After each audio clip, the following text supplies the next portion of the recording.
Assalamualaikum warahmatullahi wabarakatuh. Selamat berjumpa kembali dengan kami Sarjana Kopi. Semoga teman-teman yang melihat channel ini diberi umur panjang yang bermanfaat dan rezeki yang barokah serta keturunan yang solih-solihah. Amin amin ya robbal alamin. Kali ini saya akan bercerita kembali tentang Sun Gokong si Kerasakti dengan episode Siluman Tengkorak. Tanpa berlama-lama langsung saja kita masuk ke ceritanya. Berita kedatangan rombongan Biksu Tong sampailah kepada siluman tengkorak putih. Ia pun berusaha menangkap Biksu Tong, karena dengan memakan daging Biksu Tong, ia akan kembali ke wujud manusia selamanya. Aksi siluman tengkorak dimulai saat Biksu Tong sedang mengambil buah-buahan yang ia petik. Dari dalam tanah terlihat gundukan yang mendekati Biksu Tong dari belakang dan berusaha menggapainya. Hal itu berhasil dihentikan oleh Gokong. Siluman tengkorak putih pun berhasil kabur. Tak menyerah begitu saja, kini siluman tengkorak menyamar sebagai seorang gadis cantik yang membawa buah-buahan. Gadis itu sangat baik, ia pun menawarkan buah-buahan dengan gratis kepada rombongan Biksu Tong. Gokong pun datang dan memberitahu mereka bahwa gadis itu adalah siluman. Sialnya, guru dan adik-adiknya tidak mempercayainya. Merasa sangat jengkel, Gokong pun langsung memukul siluman itu hingga tewas. Biksu Tong pun marah, ditambah lagi dengan hasutan Cupatkai. Akhirnya Biksu Tong membacakan mantra yang membuat kepala Gokong menjadi pusing. Melihat ketulusan hati Gokong, Biksu Tong pun akhirnya memaafkan Sun Gokong dan mereka kembali melanjutkan perjalanannya. Di sisi lain, ternyata siluman tengkorak ini masih hidup. Dia terluka parah, namun dia tidak menyerah. Dia menyusun rencana lagi untuk bisa menangkap dan menyantap daging Biksu Tong. Sementara rombongan Biksu Tong kini telah sampai di sebuah warung pecel pinggir jalan. Baru saja tiba, Gokong sudah merasa ada yang aneh. Dia mencium bau siluman. Muncullah nenek penjual pecel dan benar saja, ternyata wanita tua itu adalah siluman tengkorak. Tapi lagi-lagi tidak ada yang mempercayai Gokong. Dan wanita tua itu juga mengarang cerita bahwa gadis cantik yang telah dibunuh Gokong itu adalah putri semata wayangnya. Mendengar kebohongan itu, lagi-lagi Gokong tidak dapat menahan emosi dan memukul wanita itu hingga tewas. Biksu Tong sangat marah dan hendak mengusir Gokong, tapi melihat ketulusan hati Gokong, Biksu Tong pun kembali luluh dan memaafkannya. Hari sudah mulai gelap, mereka memutuskan untuk beristirahat di sebuah penginapan, dan di sana mereka bertemu dengan seorang kakek-kakek. Otomatis Gokong mengetahui bahwa dia adalah jelmaan dari siluman tengkorak, dan kembali lagi Biksu Tong terjebak tipu muslihat siluman tengkorak. Kakek itu mengarang cerita bahwa gadis dan wanita tua yang dibunuh oleh Gokong adalah anak dan istrinya. Biksu Tong memaksa agar Gokong meminta maaf kepadanya, tetapi Gokong yang sudah tidak tahan dengan tipuan siluman itu langsung marah dan memukul kakek itu hingga tewas. Akhirnya Gokong masuk ke dalam permainan siluman ini. Gokong pun menyesal dan kembali meminta maaf kepada Biksu Tong. Tetapi kali ini Biksu Tong tidak memaafkannya dan mengusir Sun Gokong. Kini hati Gokong sangat kacau, namun dia tidak bisa berbuat apa-apa lagi. Akhirnya dia pun pergi ke Gunung Huako. Pagi pun tiba, sesuatu yang mengerikan terjadi. Siluman tengkorak itu bangkit dari kubur. Mereka diserang dan Biksu Tong berhasil diculik oleh siluman itu. Biksu Tong dibawa ke markas siluman dan hendak direbus hidup-hidup. Pucing dan Patkai mencoba menolong Biksu Tong. Mereka memprovokasi siluman tengkorak agar mau keluar.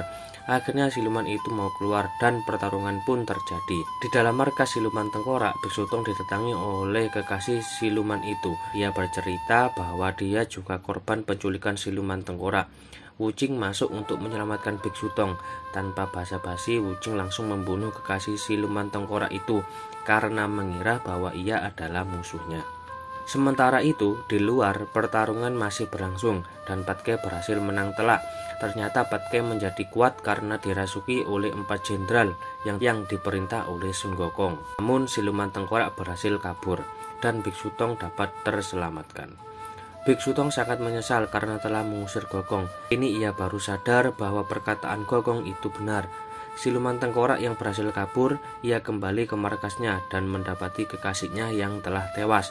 Ia pun bertekad akan membalaskan dendam kekasihnya itu. Perjalanan kembali dilanjutkan dan kini mereka telah sampai di kota. Cupatkai melihat seorang gadis yang tengah diganggu oleh berandalan. Cupatkai jatuh cinta pada pandangan pertamanya.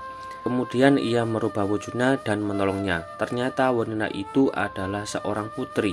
Chupatke dipanggil ke istana untuk diberi hadiah, tapi dia tidak mengakui bahwa ia adalah murid dari Biksu Tong.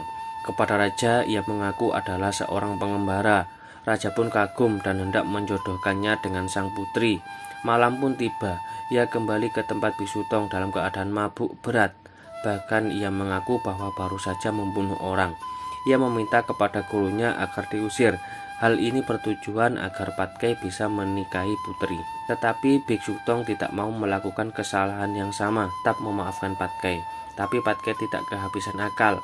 Ia berpura-pura bahwa telah bertarung dengan siluman dan terluka parah. Dia berpura-pura mati dengan mengganti jasadnya dengan seekor babi. Kali ini Biksu Tong dan Wuching berhasil dikelabui. Mereka berpikir bahwa Patkai benar-benar mati, padahal di tempat lain ia sedang bersenang-senang. Bahkan ia segera akan dinikahkan dengan putri raja dan akan mewarisi tahta sang raja. Di tengah-tengah perbincangan, tiba-tiba muncullah Biksu Tong dan Wuching untuk bertamu. Wuching langsung mengetahui bahwa ia adalah Chupatkai, akan tetapi Chupatkai tidak mau mengaku. Biksu Tong juga sadar bahwa dia adalah Chupatkai. Dia juga mencoba menyadarkan Chupatkai bahwa jalan yang ia temui ini tidak benar. Akan tetapi Chupatkai malah marah-marah kepada Biksu Tong dan meninggalkan mereka. Ternyata secara diam-diam mereka ini diawasi oleh siluman tengkorak, dan merasa bahwa ini adalah momen yang sangat pas untuk balas dendam. Ia kemudian merasuki jasad kekasihnya. Entah apa yang akan ia lakukan. Sementara itu, pesta pernikahan Chupatkai akan segera dilaksanakan. Chupatkai yang kembali dibutakan cinta kini telah lupa akan tugasnya ke barat. Di sela-sela perbincangan mereka, tiba-tiba muncul seorang pria. Dia itu adalah kakak kandung sang putri yang telah lama hilang, diculik oleh siluman tengkorak. Sontak Wuching dan Biksu Tong kaget karena mereka yakin bahwa ia telah tewas. Pria itu juga mengarang cerita bahwa selama ini ia diculik oleh siluman beruang, namun berhasil kabur. Dan sebelum kabur, ia sempat melihat Biksu Tong dibunuh oleh siluman beruang. Dan siluman beruang tersebut kini menyamar menjadi Biksu Tong dan pergi ke kerajaan Gajah Putih dengan tujuan untuk menguasainya. Raja mempercayainya dan mengutus Chupatkai untuk meringkusnya. Awalnya Chupatkai menolak karena dia tahu bahwa yang dimaksud adalah Biksu Tong yang asli. Dia juga melihat sendiri bahwa pria itu telah tewas. Namun Chupatkai tidak bisa berbuat apa-apa.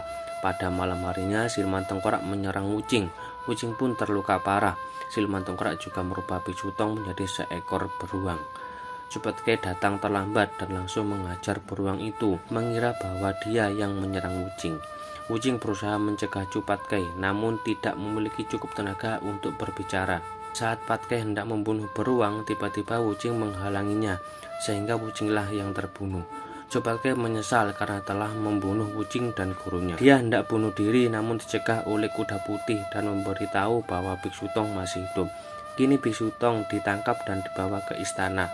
Chupatkai langsung pergi ke istana dan mendapati semua orang telah terbunuh. Kemudian Chupatkai menemui Gokong di Gunung Waku, mengakui semua kesalahannya dan bersedia dihukum asalkan gurunya selamat.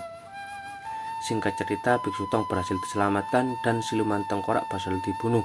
Mereka kemudian meminta tolong kepada Dewi Kuan Im agar menghidupkan kembali Wuching, dan permintaan mereka dikabulkan. Dengan kejadian ini, Chupatkai menjadi sadar dan bersungguh-sungguh untuk mengabdi. Kini persahabatan mereka menjadi lebih erat dan ceritanya pun berakhir. Wassalamualaikum warahmatullahi wabarakatuh.